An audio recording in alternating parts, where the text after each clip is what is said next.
तर मित्रांनो, तुम्ही पाहू शकता की कलिंगडाची लागवड आपण अशा प्रकारे केलेली आहे की संपूर्ण शेत जे आहे ते नांगरलेलं आहे. संपूर्ण प्लॉट जो होता 4 एकरचा, तो संपूर्ण प्लॉट आपण JCBच्या सहाय्याने एकदम त्या प्लॉटचं सपाटीकरण केलं आणि त्याच्यानंतर त्याच्यामध्ये आपण योग्य प्रकारे प्लॉट प्लॉट पाडले. ते 3 प्रकारचे प्लॉट आपण याच्यामध्ये पाडलेले आहेत आणि त्याच्यानंतर तुम्ही पाहू शकता की प्लॉट पाडून त्यामध्ये कलिंगडाची लागवड करताना आपण सर्वप्रथम बियाण्याचं जे होतं ते बियाणं आपण अशा प्रकारे कोकोपीटच्या माध्यमातून ट्रेमध्ये लागवड केली आणि ट्रेमध्ये लागवड केल्यानंतर ते ट्रे एका शेडमध्ये ठेवण्यात आले आणि त्याच्यानंतर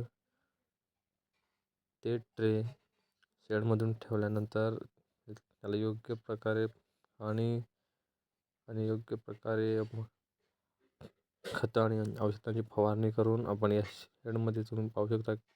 ह्या शेडमध्ये आपण ते बियाणांचे ट्रे जेवढे आहेत आपण बनवलेले तेवढे संपूर्ण अशा प्रकारे रचून ठेवले आणि त्याला 15 ते 20 दिवस तो रोप वाढवला. त्याच्यामध्ये तो 15 ते 20 दिवसामध्ये तो रोप वाढवून त्याला योग्य प्रकारे देठ असं त्याच्या मुल्या वाढल्या पाहिजे अशा प्रकारचं टॉनिक देऊन आणि संपूर्ण सेंद्रिय शेतीचा वापर केलेला आहे आणि संपूर्ण सेंद्रिय खत आणि औषधाचा वापर केलेला आहे आणि याच्यामध्ये कुठल्याही प्रकारचं केमिकल वापरलेलं नाही. तर तुम्ही पाहू शकता की अशा प्रकारे संपूर्ण बी जे आहे ते उगवलेले आहे आणि त्याच्यानंतर हे जे ट्रे आहेत ते संपूर्ण भरलेले आहेत आणि संपूर्ण ट्रे असे मस्त एकदम असे उगवलेले आहेत आणि त्याच्यानंतर तुम्ही पाहू शकता की संपूर्ण बी म्हणजे प्रत्येक बी हे उगवलेलं आहे आणि त्या बियामधून योग्य प्रकारे असं मोठा देठ झालेला आहे बियाचा आणि त्याच्यानंतर आपण त्याला नियमित आणि देत राहिलो. योग्य प्रकारे पाण्याचं नियोजन, खतं, औषधं जी बिना केमिकल म्हणजे विदाऊट केमिकल फक्त सेंद्रिय शेती त्याला सेंद्रिय जे औषधं आहेत ती आपण वापर करून त्याचा तो योग्य प्रकारे सूर्यप्रकाश पडेल अशा प्रकारे अशा उन्हामध्ये हे ट्रे आपण ठेवायचे आहेत जेणेकरून पहिल्यांदा त्याला एकदम ओलं ऊन पडलं पाहिजे आणि त्याच्यानंतर जे ट्रे वाढल्यानंतर हे अशा प्रकारे पाऊस याच्यानंतर ऊन लागलं पाहिजे असं म्हणजे ते वरचं जे शेडचं जे आहे ते आपण ओपन करायचे आणि त्याच्यानंतर आपण त्या रोपांची एकदम काळजी घ्यायची कारण की ही रोपं वाढल्यानंतर त्याला उंदीर लागू शकतात. त्याच्यामुळे योग्य प्रकारे लागवड करण्यासाठी बेड आणि मल्चिंगचा वापर करून सिंचनचा वापर करून आपण हे अशा प्रकारे याच्यामध्ये केलेलं आहे आणि बघतो की कामाचा लोड आणि मशीनचा पार्ट तुटल्यामुळे आपण मल्चिंग हे हाताने टाकलेले आहे आणि मल्चिंग आणि ही जी रोपं झालेली आहेत ही रोपं संपूर्ण एकदम लावलेले आणि त्या लावल्यानंतर हा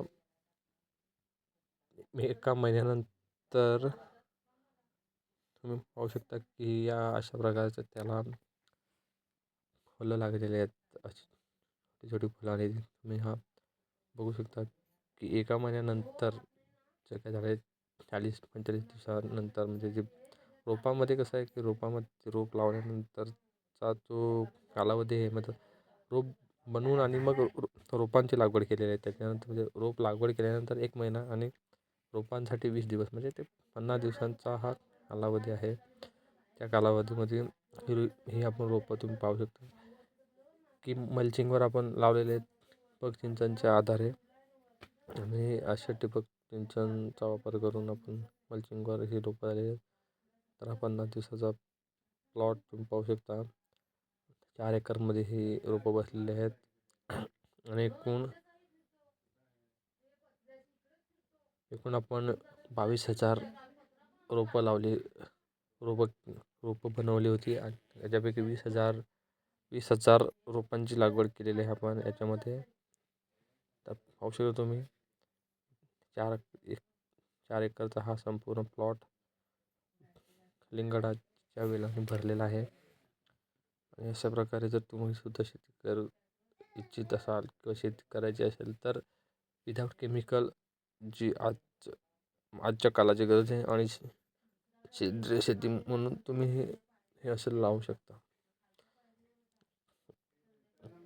तर आता तुम्ही जर पाहू शकाल तर या कलिंगडाची म्हणजे फळंही आलेले आहेत. तर आपण आत्ताचा जो वेळ आहे तो फेब्रुवारी महिना स्टार्टिंग झालेला आहे. म्हणजे 1 तारीख जी आहे फेब्रुवारी महिन्याची ती आहे.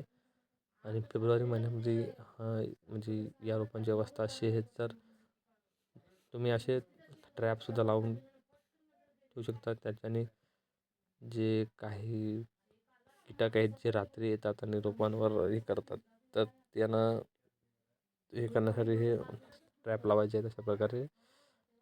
आणि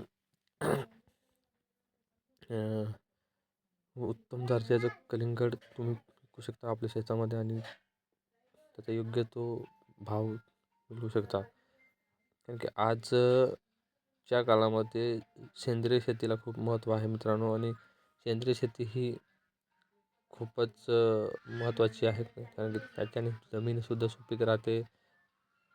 ग्राहकालासुद्धा त्याचा फायदा होतो. त्याचं आरोग्य चांगलं राहतं आणि शेतकऱ्याला योग्य तो भाव भेटतो आणि योग्य तो त्याचा नफा होतो. त्याच्यामुळे शेतीसाठी सेंद्रिय टी वैदिक हे जे औषधं आहेत ती औषधं आणि खतं आपण वापरली पाहिजेत.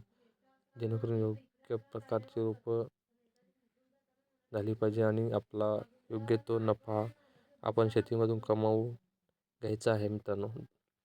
धन्यवाद.